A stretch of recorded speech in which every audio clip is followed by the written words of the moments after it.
बिस्मिल्लाहिर्रहमानिर्रहीम। अस्सलाम वालेकुम डियर स्टूडेंट्स, हमने स्टार्ट किया है thyroid and anti thyroid drugs. ठीक है, फार्माकोलॉजी 2 का चैप्टर 1 में सेकंड पार्ट है, जिसमें हमने पार्ट फर्स्ट जो है ना वो ऑलरेडी डिस्कस किया है। इससे पिछले वीडियो लेक्चर जो है ना वो हमारे साथ हाइपोथायराइडिज्म पे था, जो कि इस वीडियो का इस लेक्चर का एक पार्ट है। ठीक है, और आज जो हम पढ़ेंगे वो है हमारे साथ हाइपोथायराइडिज्म। ठीक है, हाइपोथायराइडिज्म को जानने के लिए आप लोगों ने जाना है वीडियो के मतलब चैनल के प्लेलिस्ट में, जो कि हमारे साथ फार्माकोलॉजी 2 का प्लेलिस्ट है, बीएस नर्सिंग 4th सेमेस्टर का, वहाँ से आप लोग देख सकते हैं। ठीक है, अब हमारे साथ है हाइपरथायराइडिज्म। हाइपरथायराइडिज्म को स्टार्ट करने से पहले आप लोगों से एक छोटा सा रिक्वेस्ट है कि हमारी चैनल लेक्चर्स बाय अनाया को सब्सक्राइब करें, कमेंट करें and press the bell icon, ताकि नेक्स्ट वीडियो का नोटिफिकेशन आप लोगों को बहुत जल्द मिल सके। और अगर वीडियो को पसंद आई तो वीडियो को लाइक ज़रूर करें। What is hyperthyroidism? हाइपरथायराइडिज्म एक ऐसा कंडीशन होता है जब हमारे साथ थायराइड ग्लैंड से ओवर सिक्रीशन हो जाए। ठीक है, यानी जो थायराइड हार्मोन्स होते हैं ना, जो कि हमने बात की कि थायराइड ग्लैंड से 3 हार्मोन सिक्रीट होते हैं, जिसको हम T3, T4 एंड कैल्सिटोनिन कहते हैं। ठीक है, अगर उसके बजाय जो T3, T4 एंड कैल्सिटोनिन है उसकी ओवर सिक्रीशन हो जाए, यानी नॉर्मल लेवल से ज़्यादा सिक्रीशन हो जाए, तो उस कंडीशन को हम रेफर करते हैं हाइपरथायराइडिज्म। हाइपरथायराइडिज्म जो है ना, ये एक ऐसा कंडीशन होता है जिसको हम ट्रीट नहीं कर सकते, लेकिन उसको हम मैनेज करते हैं जी। ठीक है, इसके अपने ड्रग्स होते हैं, उसके ज़रिए से हम उसको मैनेज करते हैं। जिस तरह से डायबिटीज़ को हम मैनेज करते हैं, बिल्कुल इसी तरह से हाइपरथायराइडिज्म को भी मैनेज करते हैं। Intolerance to heat, as the body produce lot of heat due to increase basal metabolic rate caused by excess of thyroxine increase sweating. बताया गया है कि क्या होता है जब किसी को हाइपरथायराइडिज्म हो जाता है ना, तो उस दौरान बॉडी से हीट प्रोड्यूस होता है, लॉट ऑफ हीट जो है ना वो प्रोड्यूस होता है। क्यों होता है? क्योंकि जब बॉडी का बेसल मेटाबॉलिक रेट जो है ना वो इंक्रीज हो जाए, तो उसकी वजह से हमारा जो मेटाबॉलिक सिस्टम है वो इंक्रीज हो गया है, उसका जो मेटाबॉलिक रेट है वो बहुत इंक्रीज हो गया है। उस वजह से जो थायरोक्सिन है उसकी एक्सेस हो गई है। जब उसकी एक्सेस हो जाती है तो बॉडी से लॉट ऑफ हीट जो है ना वो इंक्रीज प्रोड्यूस हो जाता है, और उस वजह से इंक्रीज इन स्वीटिंग भी आ जाती है, यानी जो स्वीट होता है वो भी इंक्रीज ज़्यादा हो जाती है। ठीक है, डिक्रीज बॉडी वेट, जो बॉडी वेट है वो भी कम हो जाती है। ठीक है, due to fat mobilization, fat mobilization की वजह से क्या होती है, जो वेट है वो डिक्रीज हो जाती है। ठीक है, कम हो जाती है। Diarrhoea due to increase motility, metabolic rate जो है ना वो ज़्यादा हो गया है, तो पेट जो मतलब गेस्ट्रो मोटिलिटी है वो भी इंक्रीज हो जाएगी। इस वजह से डायरिया का हो गया और बंदे को वेट जो है ना वो बहुत जल्द कम हो जाएगा। ठीक है, muscular weakness because of excess of protein catabolism, ये हमारे साथ क्या होती है, जो प्रोटीन कैटाबॉलिज्म होती है बहुत ज़्यादा, तो उस वजह से मसल जो है ना वो वीक हो जाते हैं। ठीक है, नर्वसनेस कास होती है हाइपरथायराइडिज्म में, एक्सट्रीम फटीग कास हो सकती है। ठीक है, यानी बंदा जो है ना वो एक्सट्रीमली थकावट में चला जा सकता है। Inability to sleep, excitement state में रहता है बंदा। ठीक है, हमेशा एक्साइटमेंट रहता है, उसको नींद नहीं आता। ठीक है, एक्साइटेड रहता है। माइल्ड ट्रिमर्स आते हैं, यानी झटके, ट्रिमर्स मतलब कि झटके, और झटके जो है ना वो हमेशा हैंड्स में आते हैं जब किसी को भी हाइपरथायराइडिज्म हो जाए। फुलीसाइथीमिया किस चीज़ को कहते हैं? जब हमारे साथ जो हमने जो बात की कि क्या होती है, एरिथ्रोपायोटिक की एक्टिविटी जो है ना वो क्या होती है, वो इंक्रीज़ हो जाती है, जिसकी वजह से बंदे की जिस्म में पॉलीसाइथीमिया एंड ट्रैकिकार्डिया कास होती है। ठीक है, और ये क्यों होती है? क्योंकि एरिथ्रोपायोटिक जो है ना वो इंक्रीज़ हो गया है, उसकी एक्टिविटी इंक्रीज़ हो गई है, उस वजह से जो ट्रैकिकार्डिया है एंड पॉलीसाइथीमिया है वो इंक्रीज़ हो गई है। ठीक है, अच्छा स्टूडेंट्स, यहाँ पे कुछ टेस्ट हैं और उसके रेंज दिए गए हैं कि जो नॉर्मल रेंज है, अगर इस रेंज से कम हो गया ये हार्मोन्स, ठीक है, तो हमारे साथ हाइपोथायराइडिज्म कास होती है, और अगर इस रेंज से ज़्यादा हो गया तो फिर हमारे साथ हाइपरथायराइडिज्म कास होती है। ठीक है, टेस्ट का नाम क्या है? अच्छा, टेस्ट कौन कौन से है? TSH है, स्टिमुलेटिंग हार्मोन है। ठीक है, T3 है, फ्री T3 है। T3 वो हार्मोन होते हैं जो कि प्रोटीन बाउंडेड फॉर्म में होते हैं। ठीक है, और फ्री T3 जो है ना वो हार्मोन होते हैं जो कि प्रोटीन के साथ बांड नहीं बनता है इसका, ठीक है, बांड नहीं होता, तो ये कम अमाउंट में होता है और जो T3 है वो ज़्यादा अमाउंट में होता है। अच्छा, T4 है, T4 जो है ना ये भी बाउंडेड फॉर्म में होता है और फ्री T4 जो है ना वो मतलब फ्री फॉर्म में होता है, बाउंड फॉर्म में नहीं होता, ठीक है। ये वैल्यू आप लोग देख सकते हैं। अगर 0.5 से कम हो गया तो हाइपोथायराइडिज्म में चला जाएगा, अगर 4.7 से ज़्यादा हो गया तो हाइपरथायराइडिज्म में कास हो सकती है, ठीक है। तो इसका नॉर्मल रेंज जो है ना ये यहाँ पे दिए गए हैं, आप लोगों ने याद रखना है, एमसीक्यूज पॉइंट ऑफ व्यू से बहुत इंपॉर्टेंट है।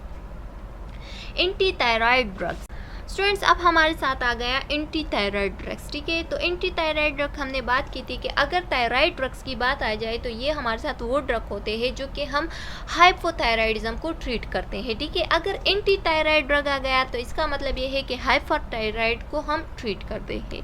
उसमें हमारे साथ जो फर्स्ट वन ड्रग है वो है थियोएमाइड्स, ठीक है। थियोएमाइड जो है ना वो ड्रग होते हैं जो कि हाइपरथायराइडिज्म को ट्रीट करते हैं, ठीक है। उसके कुछ ड्रग यहाँ पे मौजूद है जो कि प्रोफाइल ट्यूरासिल है, ठीक है, एंड मिथिमेजोल है जिसको हम कार्बिमेज भी कह सकते हैं, कार्बिमेजोल भी कह सकते हैं, ठीक है। ये आप लोगों ने याद रखने हैं कि ये ड्रग जो है ना ये हमारे साथ थियोमाइड्स में शामिल है और थियोमाइड्स का जो मैकेनिज्म ऑफ एक्शन है वो नेक्स्ट स्लाइड में हम डिस्कस करते हैं, ठीक है। अच्छा, बीटा एड्रिनो रिसेप्टर्स ब्लॉकर्स है, बीटा एड्रिनो रिसेप्टर ब्लॉकर्स को हम बीटा ब्लॉकर्स भी कह सकते हैं और बीटा एड्रेनर्जिक ब्लॉकिंग एजेंट्स भी कह सकते हैं। ये हमारे साथ क्या करते हैं, जो ट्रैकिकार्डिया है, जो पॉलीसाइथीमिया है, इसको रोक देती है, उसको कम कर देती है, जिसकी वजह से जो बीपी है वो हाई होती है तो वो भी इसकी वजह से फिर क्या हो जाती है, कम हो जाती है, ये बीटा ब्लॉकर की वजह से, ठीक है। इसमें जो ड्रग है वो है उसको हम कहते हैं प्रोप्रानोलोल, ठीक है। प्रोप्रानोलोल जो है ना वो यूज्ड होती है किस चीज़ की, हाइपरथायराइडिज्म की सिम्टम्स को मैनेज करने के लिए, ठीक है। ये वो ड्रग है जो कि हाइपरथायराइड सिम्टम्स को मैनेज रखती है। इनहिबिट ऑफ हार्मोन रिलीज, ठीक है, जो रिलीजिंग हार्मोन है ना उसको ये इनहिबिट कर देती है। ये कुछ अदर टाइप ऑफ ड्रग है जिसको हम क्या कहते हैं, आयोडाइड्स कहते हैं, आयोडाइड्स ऑफ सोडियम के एंड पोटेशियम ऑर्गेनिक आयोडाइड, ठीक है। ये हम आगे स्लाइड में पढ़ रहे हैं कि किस तरह से ये हमारे साथ क्या कर देती है, किस तरह से ये इनहिबिट कर देती है T3 एंड T4 को, ठीक है। अच्छा, radio active iodine, radio active iodine की भी हम बात करेंगे। ये भी एक ड्रग है जो कि हमारे साथ क्या कर देती है, एंटी थायराइड ड्रग है जो कि थायराइड हाइपरथायराइडिज्म को ट्रीट करती है। अब बात करते हैं थियोएमाइड्स की, ठीक है। थियोएमाइड जो है ना ये कौन से ड्रग होते हैं, थियोएमाइड्स के कुछ ब्रांड नेम्स है जो कि हमारे साथ कौन कौन से ड्रग शामिल है, उसमें मिथिमेजोल शामिल है, ठीक है, जिसको हम कार्बिमेजोल भी कहते हैं, ये आप लोगों ने एमसीक्यूज पॉइंट ऑफ व्यू से याद रखने हैं। प्रोपाइल ट्यूरासिल भी शामिल है इसमें, ठीक है, ये भी आ सकते हैं। अगर एमसीक्यूज आ गया कि मिथामेजोल का मैकेनिज्म ऑफ एक्शन लेके तो आप लोगों को फिर याद होना चाहिए कि ये थियोएमाइड्स की बात हो रही है, ठीक है। These two are the major drugs used in the treatment of thyrotoxicosis, ठीक है। अब हमारे साथ ये वो दोनों, ये जो ऊपर दिए गए दोनों ड्रग्स है ये वो मेजर ड्रग है जो कि हमारे साथ किस चीज़ के लिए यूज़ होते हैं, the treatment of thyrotoxicosis. Thyrotoxicosis जो है ना ये हमने डिस्कस किया है पिछले वीडियो लेक्चर में, आप लोग देख सकते हैं, और यहाँ पे भी लिखा गया है कि कार्बिमेजोल कन्वर्टेड टू मिथामेजोल इन विवो, ठीक है। हमारे बॉडी के अंदर, इन विवो मतलब हमारे बॉडी के अंदर, ठीक है, हमारे बॉडी के अंदर क्या होता है, जो कार्बिमेजोल का कन्वर्जन होता है मिथामेजोल में, तो ये क्या कर देती है, इसका ट्रीटमेंट ये होता है कि ये दोनों ड्रग्स जो है ना ये जो ऊपर दिए गए हैं कार्बिमेजोल एंड प्रोपाइल ट्यूरासिल, तो ये ट्रीटमेंट कर देती है थायरोटॉक्सिकोसिस की, ठीक है। और किस तरह से करती है, पहले जो है ना कार्बिमेजोल जो है ना वो कन्वर्ट हो जाती है मिथामेजोल में और हमारी बॉडी के अंदर, और क्या कर देती है, हाइपरथायराइडिज्म को ट्रीट कर देती है।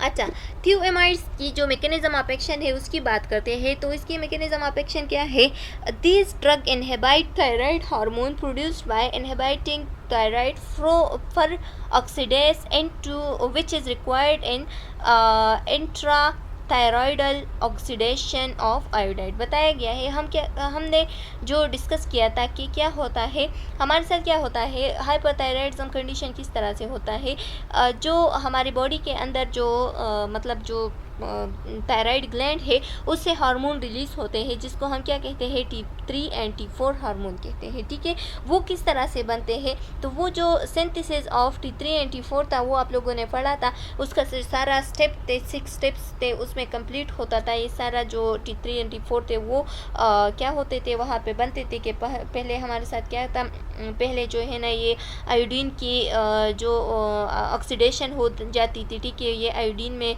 आयोडाइड जो है ना वो उसकी ऑक्सीडेशन हो जाती थी, ये आयोडीन में कन्वर्ट हो जाती थी, फिर उसकी आयोडिनाइजेशन हो जाती थी, आयोडिनेशन हो जाती थी, आयोडिनेशन ऑफ थायरोसिन हो जाती थी। ठीक है, फिर ये थायरोसिन के साथ मिलकर बॉडी के अंदर यानी जो हमारे साथ सेल्स थे उसके अंदर चले जाते थे। ठीक है, फिर उसके सेल के अंदर जो है ना वहाँ पे हमारे साथ MIT यानी मोनो आयोडोथायरोसिन एंड डाई आयोडोथायरोसिन मौजूद होते थे, उसकी कपलिंग हो जाती थी, और उसकी कपलिंग के साथ साथ जब उसकी कपलिंग हो जाती थी तो कुछ डाई एंड कुछ मोनो आयोडोथायरोसिन इकट्ठे हो जाते थे तो T3 बनाते थे, और कुछ डाई इकट्ठे हो जाते थे तो T4 बनाते थे। ठीक है, तो ये हमारे साथ वो ड्रग है जो कि पहले जो है ना उसको इनहिबिट कर देती है, यानी जो आयोडीनेशन होती है उसको इनहिबिट कर देती है। ठीक है, पहले जो है ना ऑक्सीडेशन ऑफ द आयोडाइड जो है ना वो इनहिबिट कर देती है, फिर हमारे साथ जो थायरोसिन की आयोडिनेशन हो जाती है उसको इनहिबिट कर देते हैं। अब अगर उससे भी बात आगे चली गई यानी उसको भी इनहिबिट नहीं किया तो फिर हमारे साथ कपलिंग को इनहिबिट कर देती है। अगर कपलिंग से भी बात आगे चली गई तो फिर क्या कर देती है, T4 जब कन्वर्ट हो जाती है एक्टिव फॉर्म में यानी T3 में, तो एक एंजाइम के ज़रिए से जिसको हम DID1 एंजाइम कहते हैं उसके ज़रिए से ये इनहिबिट कर देती है T4 को, ताकि उसकी कन्वर्जन जो है ना वो रुक जाए और T3 में कन्वर्ट ना हो जाए। तो इसी तरह से जो थियोएमाइड्स का मैकेनिज्म ऑफ एक्शन है वो इसी तरह से होता है, ये आप लोगों ने रिमेंबर रखना है। अच्छा स्टूडेंट्स, ये आप लोग देख सकते हैं वही बात है दोबारा से की गई है कि क्या होता है जब हम थियोएमाइड्स देते हैं ना पेशेंट को, जो कि हमारे साथ हाइपोथायराइडिज्म का पेशेंट होता है, तो जब हम थियोएमाइड्स देते हैं तो थियोएमाइड्स चले जाते हैं थायराइड ग्लैंड में। थायराइड ग्लैंड में जब फर ऑक्सीडेज एंजाइम्स होते हैं जिसके ज़रिए से जो आयोडाइड होते हैं वो आयोडीन में कन्वर्ट होते हैं। ठीक है, फिर उसको रोकते हैं। अगर उससे भी बात आगे चली गई यानी जो आयोडाइड जो है ना वो आयोडीन में कन्वर्ट हो गए तो उसके बाद क्या कर देती है, ऑक्सीडेशन ऑफ द थायरोसिन जो है ना उसको रोक देती है। अगर उससे भी बात आगे चली गई यानी जो थायरोसिन है वो भी एंटर हो गए प्लाज्मा में, तो उसके बाद क्या कर देती है, उसके बाद इनहिबिट कर देती है MIT एंड DIT को, यानी जो मोनो आयोडोथायरोसिन है एंड डाई आयोडोथायरोसिन है उसको क्या कर देती है, उसको कपलिंग से रोक देती है। जो कि कहाँ पे उसकी कपलिंग हो जाती है, थायरोग्लोबुलिन में कपलिंग इसकी हो जाती है। तो थायरोग्लोबुलिन में जी इस एंजाइम्स को क्या कर देती है, इनहिबिट कर देती है ताकि हमारे साथ T3 एंड T4 न बन जाए। फिर जब उसको भी इनहिबिट नहीं कर देते और फर्दर जो है ना स्टेप आगे चला जाता है, ब्लड में हमारे साथ T3 एंड T4 आ गए हैं, तो अब ये जो T4 होते हैं ना इसको क्या कर देते हैं, इसको रोक देते हैं कि ये T3 में कन्वर्ट ना हो जाए यानी एक्टिव फॉर्म में कन्वर्ट ना हो जाए। तो इसको जब रोक देती है तो हमारे साथ जो बॉडी है उसमें T3 नहीं बनते, और जब T3 नहीं बनते तो आगे हमारे साथ हार्मोन भी रिलीज़ नहीं होते। अगर रिलीज़ भी हो जाए तो उसका फंक्शन नहीं होता क्योंकि वो इनएक्टिव फॉर्म में रिलीज़ हो गए हैं। ठीक है, थेरापेटिक यूज़ ऑफ थायोएमाइड्स। अब थायोएमाइड्स की थेरापेटिक यूज़ क्या हो सकती है, तो थायोएमाइड्स की थेरापेटिक यूज़ यूँ होता है कि जब हमारे साथ थायोएमाइड्स होते हैं ना तो उसमें कुछ डिजीज़ अकर होते हैं जिसको हम ग्रेव डिजीज़ कहते हैं, और दूसरा जो है ना उसको हम टॉक्सिक न्यूडुलर गॉइटर कहते हैं। ठीक है, गॉइटर का नाम आप लोगों ने सुना होगा। जब थायराइड ग्लैंड जो है ना वो इनलार्ज हो जाते हैं तो उसको कंट्रोल करने के लिए, इन दोनों डिजीज़ को ट्रीट करने के लिए हमारे साथ जो यूज होते हैं उसको हम कहते हैं थायोएमाइड्स। ठीक है, ये वो ड्रग है जो कि गॉइटर एंड ग्रेव डिजीज के लिए यूज होते हैं। Clinical improvement start from after 1 to 2 weeks. ठीक है, इसका जो क्लिनिकल इम्प्रूवमेंट है वो 1 to 2 वीक्स के आफ्टर ही स्टार्ट होता है। क्योंकि पहले हम क्या कर देते हैं, पहले हम पेशेंट की कंडीशन को मॉनिटर करते हैं, उसके लिए ज़्यादा और कम डोज देते हैं कि किस तरह से पेशेंट जो है ना वो अपना नॉर्मल या स्टेडी स्टेट में आ जाएगा। ठीक है, तो स्टेडी स्टेट में लाने के लिए पेशेंट के लिए फिर हम फर्स्ट 2 वीक्स जो है ना उसकी हम सारा मेजरमेंट कर देते हैं, ठीक है। ड्रग डोज को हम क्या कर देते हैं, ड्रग डोजेज को हम मॉनिटर करते हैं और फिर उसके लिए एक सुटेबल ड्रग जो है ना उसको प्रिपेयर करते हैं कि इससे इसकी इम्प्रूवमेंट जो है ना वो हो जाएगी। तो उस ड्रग को हम बैलेंस ड्रग कहते हैं, जिसकी ज़रिए से उसकी इम्प्रूवमेंट हो सकती है। उस ड्रग को फिर हम आफ्टर 2 वीक जो है ना उसकी फंक्शन स्टार्ट हो जाती है और पेशेंट जो है ना वो थोड़ा स्टेबल हो जाता है। प्रोफाइल ट्यूरोयूरासिल, अब इसकी जो दूसरा ड्रग है जिसको हम प्रोफाइल ट्यूरोयूरासिल कहते हैं, तो वो जो है ना वो हमारे साथ प्रेजेंट होती है 550 से लेकर 150 mg तक, ठीक है, जो कि हम TDS में देते हैं, यानी 3 टाइम अ डे देते हैं, ठीक है। और ये 3 टाइम अ डे हम किस तरह से देते हैं, इसको हम मतलब 50-50-50 डोज में देते हैं, जिसके ज़रिए से हमारे साथ 150 जो है ना वो बन जाता है, जो कि पर डेली उसको देना होता है, ठीक है। अगर BDS में हो तो फिर 50 को हम क्या कर देते हैं, उसको हम मतलब 2 में डिवाइड कर देते हैं और 25 mg एक सुबह देते हैं और 25 mg जो है ना वो शाम में देते हैं, ठीक है। इसी तरह से इसका ड्रग जो है ना वो मेंटेन रहता है। अब जो इसका अदर ड्रग है जिसको हम कार्बिमोजोल कहते हैं, ठीक है। कार्बिमोजोल जो है ना ये हमारे साथ 5 to 15 mg जो है ना ये हम TDS में डेली दे सकते हैं, ठीक है। इनिशियली जो स्टार्टिंग पॉइंट होता है, स्टार्टिंग हाइपोथायराइडिज्म होता है, तो उस दौरान हम TDS में 5 to 15 mg कार्बिमोजोल जो है ना वो एडमिनिस्टर कर सकते हैं। तो उसको भी क्या करता है, उसका डोज भी मेंटेन रखने होता है, ठीक है। किस तरह से, इसी तरह से अगर उसको 10 mg जो है ना वो डेली देना पड़ता है, तो उसके लिए फिर हम हाफ जो है ना, यानी उसका जो 10 mg है उसको हम 2 पे डिवाइड करते हैं और सुबह जो है ना 5 mg देते हैं और शाम को 5 mg देते हैं। इसी तरह से उसका जो हाइपोथायराइडिज्म है वो थोड़ा स्टेबल हो जाता है, मेंटेन रहता है और उसका जो हार्मोन इम्बैलेंस है वो थोड़ा बैलेंस आ जाता है, ठीक है, बैलेंस में आ जाता है, जिसकी ज़रिए से उसका कंडीशन जो है ना वो थोड़ा नॉर्मल रहता है फिर। अच्छा स्टूडेंट्स, अब इसकी जो एडवर्स इफेक्ट है उसकी बात करते हैं। तो एडवर्स इफेक्ट क्या हो सकती है थायोमाइड्स की, ट्यूमाइड्स की हमारे साथ जो एडवर्स इफेक्ट हो सकते हैं, तो स्किन रैशेज आ सकते हैं, जिसको हम उस स्किन रैशेज को हम कहते हैं म्यूक्यूलोपापुलर फ्लोराइटिक रैश, ठीक है। म्यूक्यूलो का मतलब ये है कि हमने जो हेल्थ असेसमेंट 1 में पढ़ा था, हेल्थ असेसमेंट 1 में हमने स्किन एग्जामिनेशन में पढ़ा था कि म्यूक्यूल हमारे साथ वो रेशेस होते हैं जो कि फ्लैटेड फॉर्म में होते हैं, ठीक है, और फिफ्यूल जो है ना वो रेशेस होते हैं जो कि थोड़े उभरे हुए होते हैं, ठीक है, स्किन के ऊपर होते हैं फिर वो। और फ्लोराइटिक उस चीज़ को कहते हैं जो कि एचिंग होते हैं, ठीक है, यानी एचिंग करते हैं और रेशेस होते हैं, ठीक है। तो इसको हम कहते हैं इस तरह के रेशेस जो है ना वो कॉमन होती है, मोस्ट कॉमन होती है विद द एडमिनिस्ट्रेशन ऑफ ट्यूमाइड्स, ठीक है। जिस पे भी एडवर्स इफेक्ट ऑफ ट्यूमाइड हो जाए तो उसमें ज़्यादातर ये रेशेस जो है ना वो स्किन पे आ जाते हैं। फीवर हो सकता है, ठीक है, यानी टेम्परेचर हो सकता है, बॉडी का हीट जो है ना वो ज़्यादा हो सकता है। हेपेटिक एबनॉर्मेलिटी यानी जो लीवर है उसमें भी एबनॉर्मेलिटी आ सकती है, यानी हेपेटाइटिस जिसको हम जॉइंटिस भी कह सकते हैं वो हो सकते हैं। कोलेस्टेटिक जॉइंटिस हो सकते हैं जो कि इंसान के लिए बहुत खतरनाक होता है और इससे डेथ भी अकर हो सकती है, ठीक है।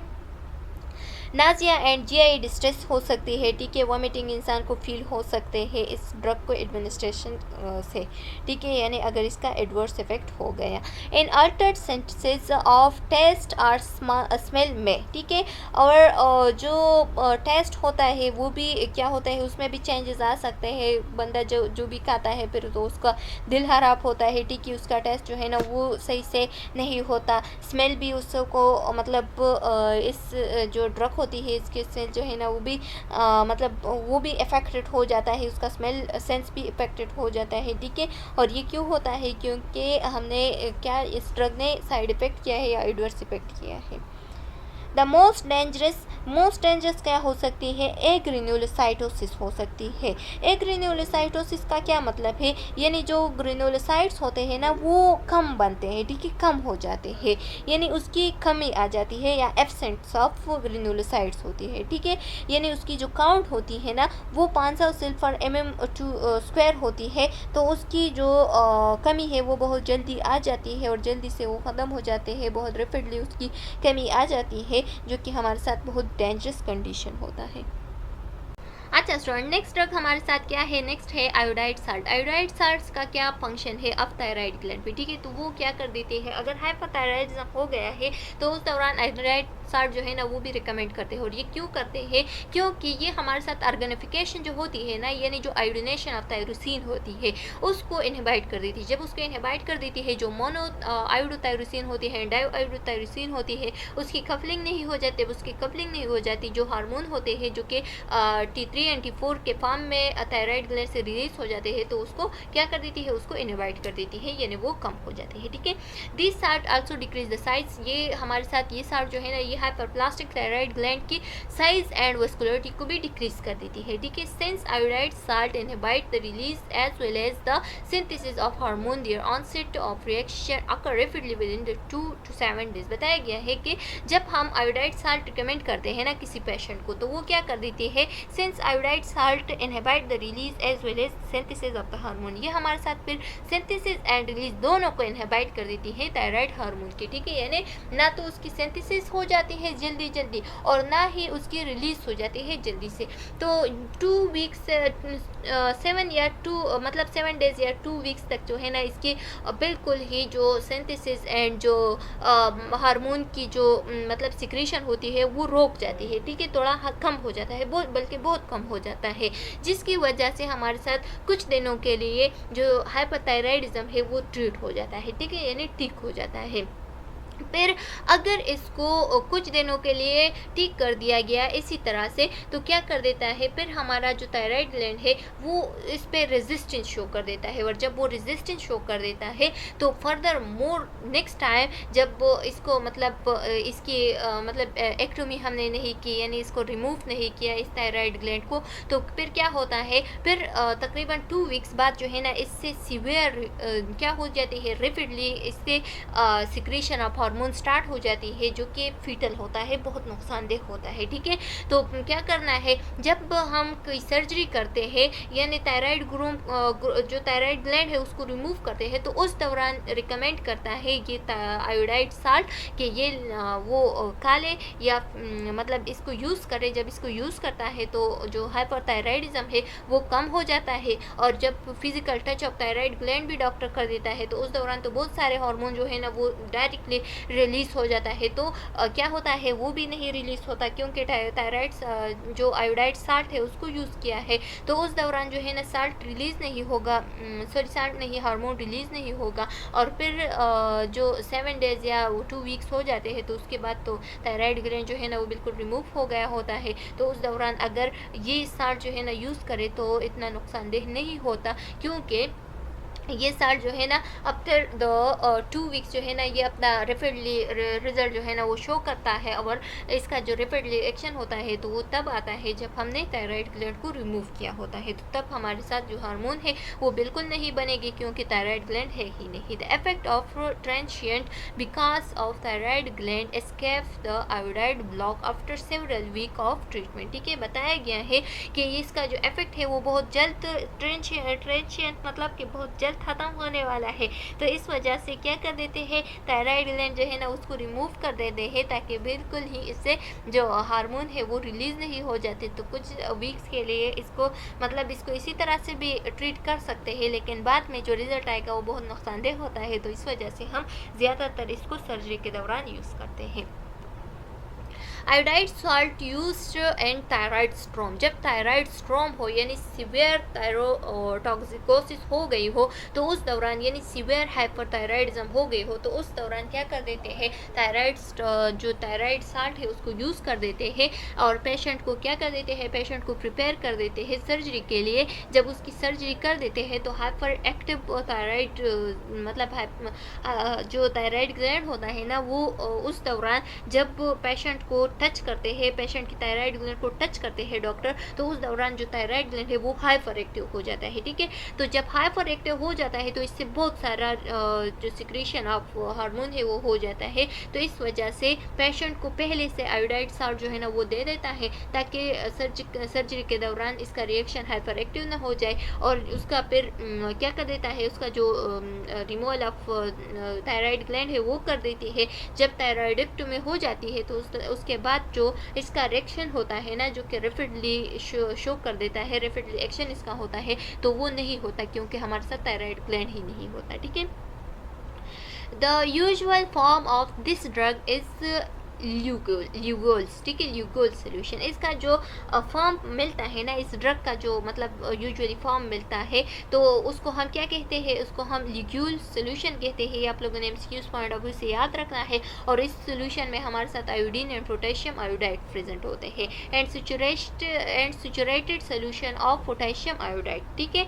और सैचुरेटेड सोल्यूशन होता है पोटेशियम एंड आयोडाइड का। ल्यूगोल सोल्यूशन किस तरह से होते हैं, तो उसमें 5% जो है ना हमारे साथ क्या होते हैं, 5% आयोडीन होते हैं, 10% कैल्शियम को सोल्यूशन होता है, और इसको 5 to 10 ड्रॉप्स पर डे देते हैं, ठीक है। ये आप लोगों ने याद रखना है। आयोडाइड सॉल्ट जो है ना उसमें क्या होता है, सॉल्ट स्पॉट होते हैं, ठीक है। सॉल्ट स्पॉट जो है ना ये हमारे साथ इस ड्रग को हम सॉल्ट स्पॉट भी कह सकते हैं। ये 100 से लेकर 300 mg पर डे रिकमेंड कर सकते हैं।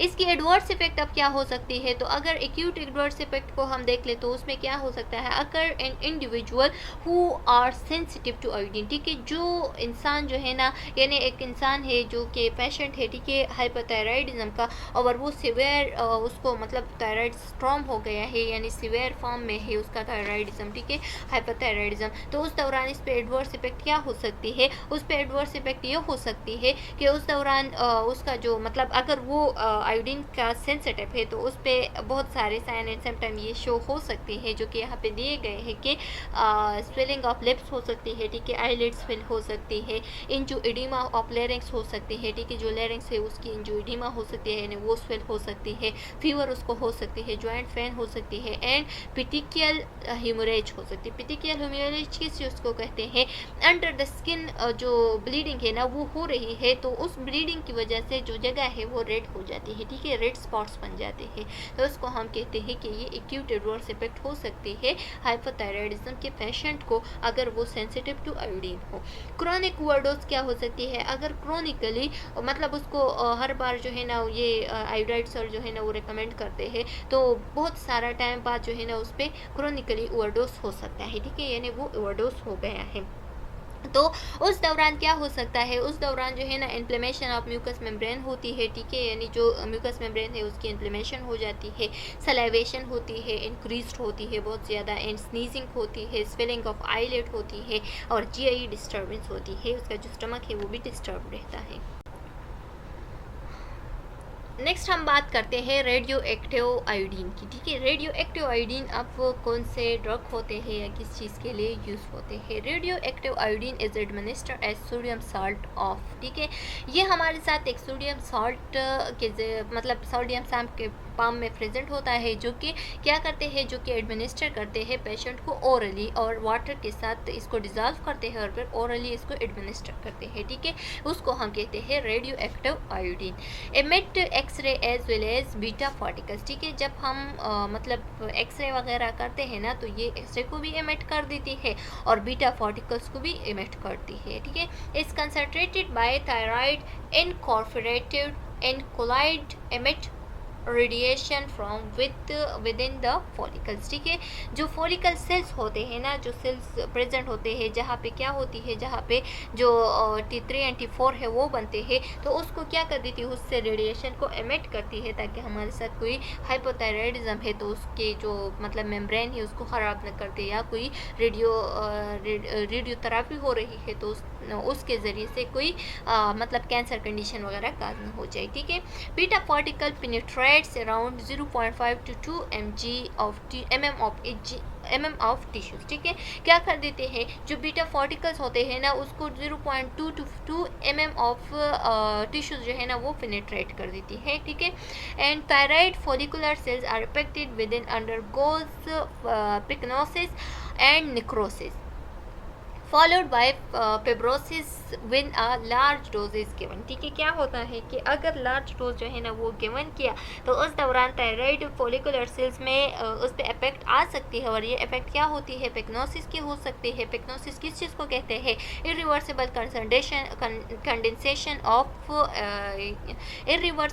Condensation of irreversible condensation of chromatin in nucleus, ठीक है। इसको हम क्या कहते हैं, इसको हम पिक्नोसिस कहते हैं। और पिक्नोसिस के बाद फिर नेक्रोसिस या क्या हो सकती है, एपोप्टोसिस, जो कि हमारे साथ प्रोग्राम सेल डेथ होती है, वो भी हो सकती है अगर लार्ज डोज गिवन किया, ठीक है। अब इसकी यूजेस की बात करते हैं तो इसकी यूजेस क्या हो सकती है, डायग्नोस्टिक पर्पस के लिए भी इसको हम यूज़ कर सकते हैं, यानी इसके ज़रिए से हम मालूम भी कर सकते हैं कि हाइपोथायराइडिज्म हो गई है कि नहीं, ठीक है, और कितने मकदार में हाइपोथायराइडिज्म हो गई है, ठीक है।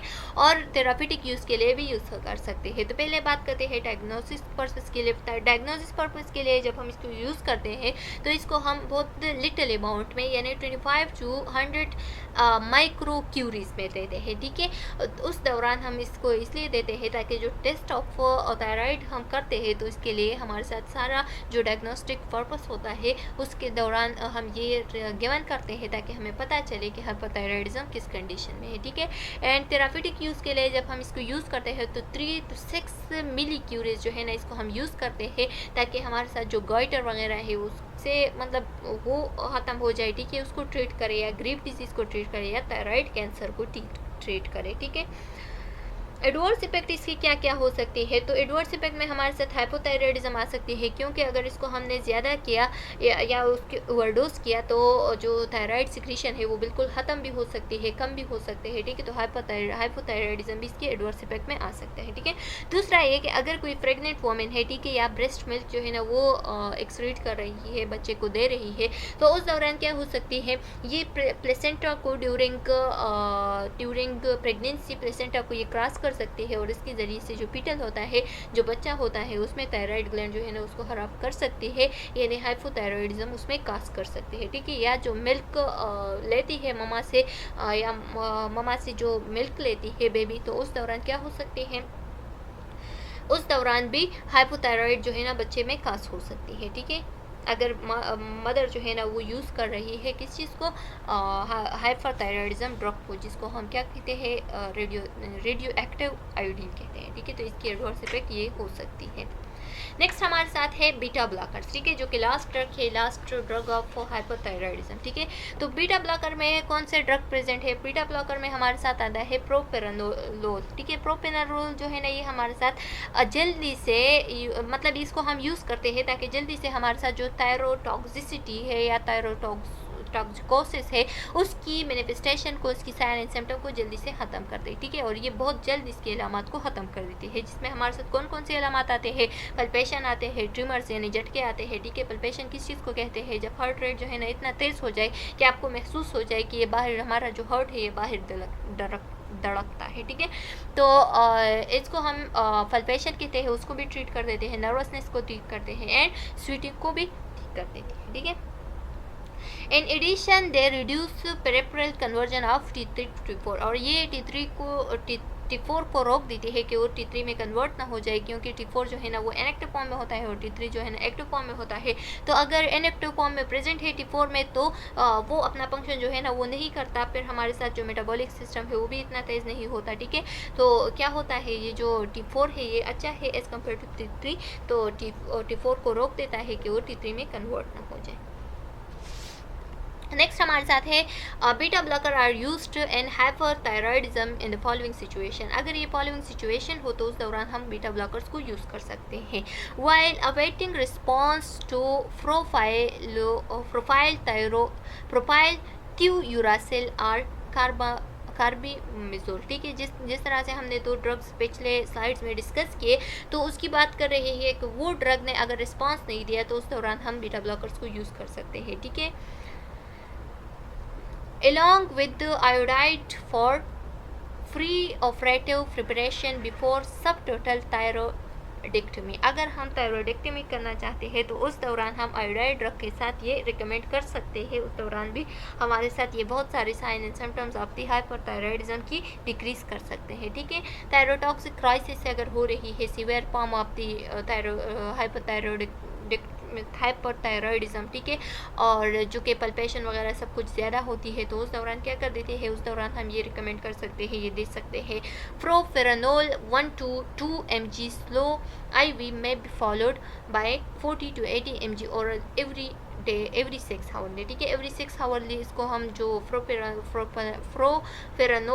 प्रोपेरानोलोल हमारे साथ जो बीटा ब्लॉकर्स में प्रेजेंट है, तो उसको हम IV में स्लोली 1 to 2 mg मतलब रिकमेंड कर सकते हैं, और अगर ओरली देना है तो फिर 40 to 80 mg ओरली हम इसको एवरी 6 आवर बाद दे देते हैं। ठीक है, थायराइड स्ट्रॉम। अब थायराइड स्ट्रॉम किस चीज़ को कहते हैं, जिस तरह से मैंने बात की कि थायराइड स्ट्रॉम जो है ना, ये हमारे साथ एक्सट्रीम सिम्टम्स ऑफ हाइपरथायरॉयडिज्म होती है। ठीक है, तो उस दौरान हमने क्या करना है, उस दौरान तो हम डायरेक्ट ही हाइपरथायरॉयडेक्टमी कर देते हैं, जिससे हमारे साथ जो थायराइड ग्लैंड है उसको रिमूव कर देती है और इस प्रॉब्लम से निजात मिल जाता है। ठीक है, the treatment of thyroid storm is the same as that the hyperthyroidism. जिस तरह से हम हाइपरथायरॉयडिज्म को ट्रीट करते हैं, बिल्कुल इसी तरह से हम थायराइड स्ट्रॉम को भी ट्रीट कर देते हैं, लेकिन क्या कर देते हैं, उसका ड्रग जो है, उसका डोजेज जो है, उसका फ्रिक्वेंसी जो है ना, उसको क्या कर देते हैं, उसको बढ़ा देते हैं।